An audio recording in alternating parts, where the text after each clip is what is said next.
naomba unisikilize. Kama utaenda kunifunga au usinifunge ni sawa, mimi nimejitolea. Jambo la kwanza, sisi ni kabila ya Ruto, na risasi inapikwa na kabila ya Ruto, na unakula mshahara ya Ruto. Itakuwa maneno mbili, tuende au tuanze kuua polisi. Kwa taarifa kwangu, usichukue ya mtu mwingine. Naomba unisikilize kwa makini. Nielewe kwa makini. Wewe unasimamiwa polisi Kenya mzima. Alafu polisi ameua watu. Nimekuhesabia ya kwanza huko nani? Ya pili. Alafu jana 6 imekuwa. Ni polisi ina uniform kama ya kwako. Ana G3, ana AK, anapiga mtu risasi, ameungana na TC.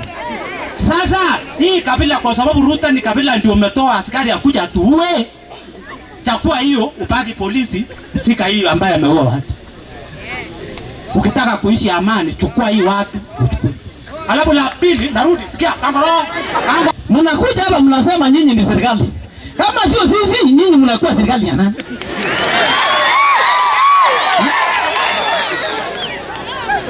Ujiulize kwa hapo, kwa hiyo kiti yako. Kama sio sisi, utakuwa serikali ya nani? Ambia Murkomen ndio maneno alitamka jana, ambia mimi nimesema arekebisha, alafu akanyaga hapa. Nakuja kusanyana hapa akina suti hapa na nunua akina Uhuru hapa. Hawa ndio wako na maneno. Wanapitia wapi mpaka afika hapa? Na title linatengenezwaje kama nyinyi ni serikali mara mbili? Kweli. Inatengenezwa ya kwanza alafu unaanganisha ingine ya pili. Sasa ni sisi au ni nyinyi?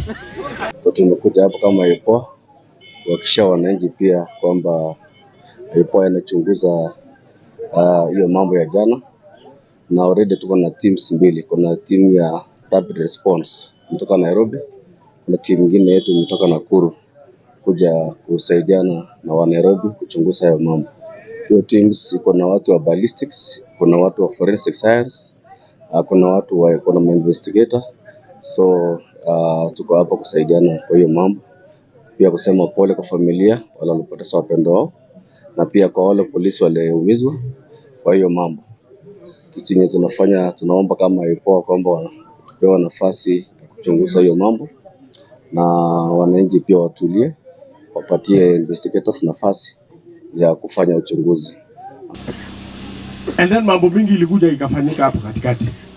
Nikakutanisha wazee, nikakaa na wazee. We tried to find a solution between the Moyoi and the Angata. And we almost came to an agreement. Then all of a sudden, tukaambiwa consent imetolewa, watu waende wakubaliane hapa chini. Na wakati watu wanangojea kukubaliana mpaka inapitia wapi, then some people wanakuja wanapitisha mpaka hapa. Then we also appealed the consent yenye ilikuwa imetolewa. Na kotini mwenye aisa kunasimamia wakatoa court order ya status quo kwamba hiyo shamba ikae venye iko. So if you can defy a court order and then come and kill, you know, defying a court order would have been a little bit soft, but killing 6 innocent lives and there is a court order barring you from doing anything on this land, that is the biggest crime ever. Na mimi nilikuwa nimesema, I don't know kama watu watakubali, nilikuwa nimesema we IG sijui hatukuandaa kukuona, lakini tumekuona.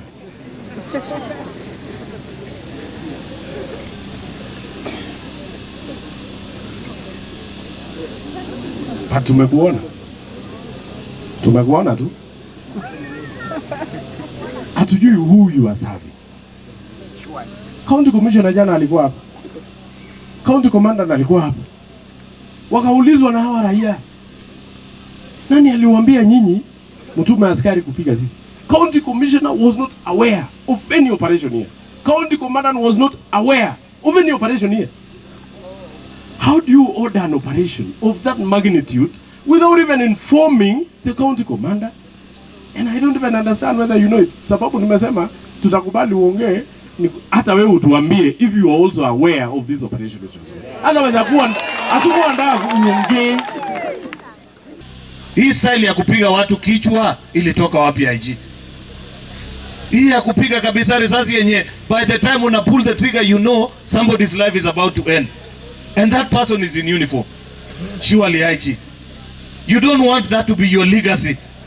You don't want that to be the thing that your children will remember after you have left office, that you are a commander of a killer squad. IG, don't leave this place without taking action kwa wale officers ambao umeambiwa. This year I mean, hakuna kazi yako hapa. Kazi yako wananchi wameshafanya. They have already investigated na wamekuambia ni kina nani. Wanajulikana, majina yao inajulikana. Kazi yako ni rahisi sana. Shika, weka jela, wapelekwe kotini, wafungwe maisha. Honestly, look at even the kind of things people are having to say. I'm sure even you are at pains to know that you are the man charged with providing security in our country, but now because of these errant officers, wanakuchafulia jina, wanachafulia serikali jina, wanaharibu nchi yetu. As we sit here today, people are not happy. IG, it is my hope that when you arise to speak, utatueleza vile ni police station gani watu wanaenda kulala wakigojea kuelekea mahakamani, wafungwe na mambo yao ikwishe. Huyu county commissioner, unajua mimi nilikuwa nasikia watu wanasema ni ACC ama inaitwa nini, hata sijui. Sisi waje tu mulisema jina naitwa nini? Jubat. Yani Jubat. Hii mtu hii nafikiri kama shetani aliumbwa, yeye aliumbwa mbele ya shetani alafu yeye sasa. Because when you are a discipline officer, ingekuwa yeye ndiye angekuwa nakataza na kujaribu kuongelesha wananchi kuambia tafadhali tutulie tusikue na shida ile inakuwa. But umesikia testimony of all these people. Hao watu wa kufanya mkutano ati wakuja waseme, but every person that has spoken amepatiana testimony kwamba he was the one in charge and giving command of how people are going to be shot. We cannot continue to tolerate such people.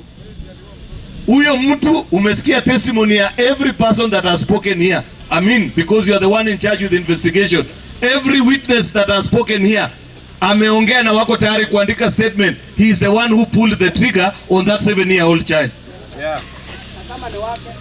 Olakira TV Ewangan Olusholema.